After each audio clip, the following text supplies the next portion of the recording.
मेरा आपसे सवाल यही है कि आपके अंदर इतनी ऊर्जा आती कहां से है? हमें पता है कि आप योगा करते हैं, लेकिन आप हमें यह बताएं कि यह ऊर्जा हम भी अपने लाइफ में यूज करके देश हित के लिए आगे हम यूज करके अपनी देश हित के लिए काम कर सकें आपकी यह ऊर्जा से।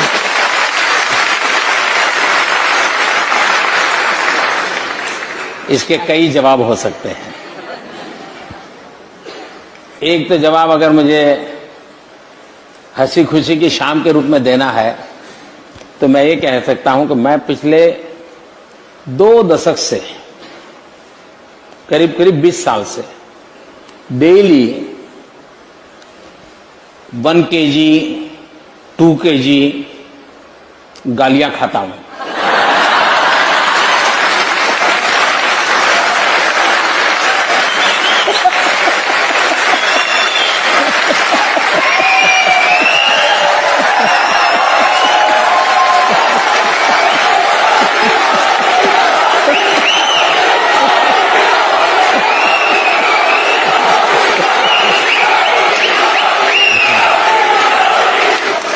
लेकिन सीधी सीधी बात मैं बताता हूं सरल। एक पुरानी शायद घटना आपने सुनी होगी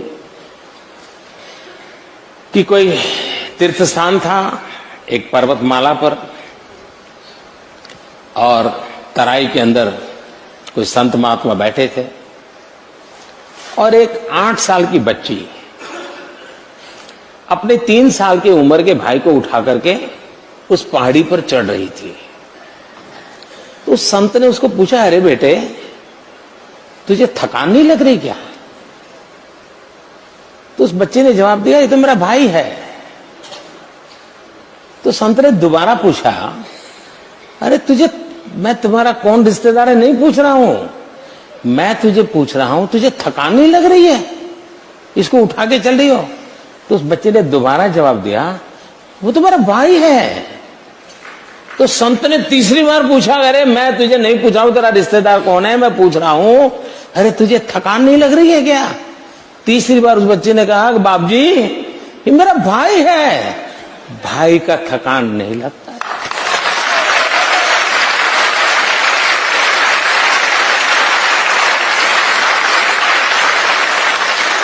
मेरे लिए 125 करोड़ देशवासी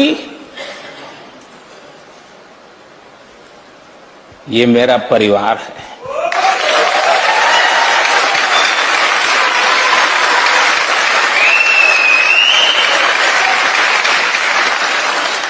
जिस पल आप अपने जीवन में देख लीजिए, जहां पर आप अपनापन अनुभव करते होंगे, कितने ही थक करके आए होंगे, सोने का मन करता होगा, शरीर साथ नहीं देता होगा, लेकिन टेलीफोन आ जाए कि आपके भतीजे को कुछ हुआ है, अस्पताल है, सारी थकान मिट जाती है। स्कूटर लेकर के आप भागते हैं, रात भर उसकी सेवा में लगे रहते हैं। क्यों?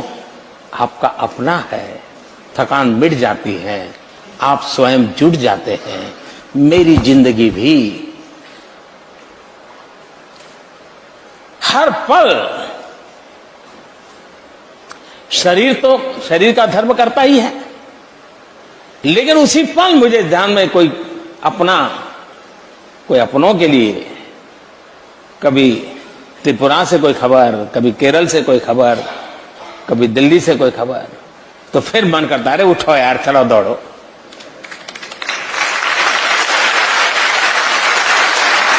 तो सबसे बड़ी बात है मन की अवस्था। दूसरी बात है कि हमें भी, क्योंकि मैं चाहूंगा मेरी जिंदगी ऐसी है कि आज तो प्रधानमंत्री हूं तो कोई चाय भी ले आएगा, पानी भी ले आएगा, लेकिन मुझे मालूम है उसके बाद क्या होगा। और इसलिए मैं नहीं चाहता हूं मैं कभी भी किसी पर बोझ बनूं। ये मेरे मन का इच्छा है और परमात्मा मेरी सहायता करे। ऐसे ही हंसते खेलते बातें करते चला जाऊं किसी दिन।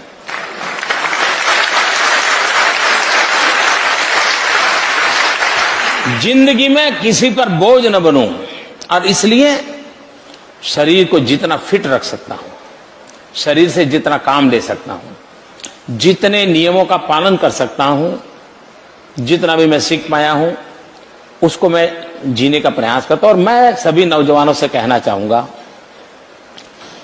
कि विरासत में बहुत कुछ मिल सकता है,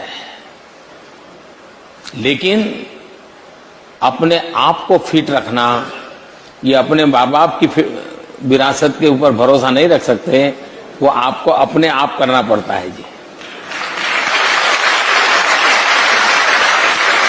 वो विरासत में आपको ऊंचाई दे सकते हैं, विरासत में चमड़ी का कलर दे सकते हैं, विरासत में बढ़िया आंखें दे सकते हैं, नाक नक्शे दे सकते हैं, लेकिन भीतर की तबीयत तो आपको संभालनी ही होती है। और मेरा अनुभव कहता है कि एक डिटैचमेंट जो होता है वो अपने आप एक बहुत बड़ी ताकत होता है। और दूसरा, नियमों से जिंदगी जीने से आप जिस काम के लिए निकले हो उस काम के लिए अपने आप को योग्य बना सकते हो। हमने जहां है वहां किसी पर बोझ नहीं बनना चाहिए। हो सके उतना हमने जीवन ऐसा जीना चाहिए कि कभी किसी पर बोझ न बने। और ये फिटनेस मंत्र तो आपने दे ही दिया कि फिटनेस विरासत में नहीं मिलती। हाँ ये तो आपने यूज खुद ही करनी पड़ती है।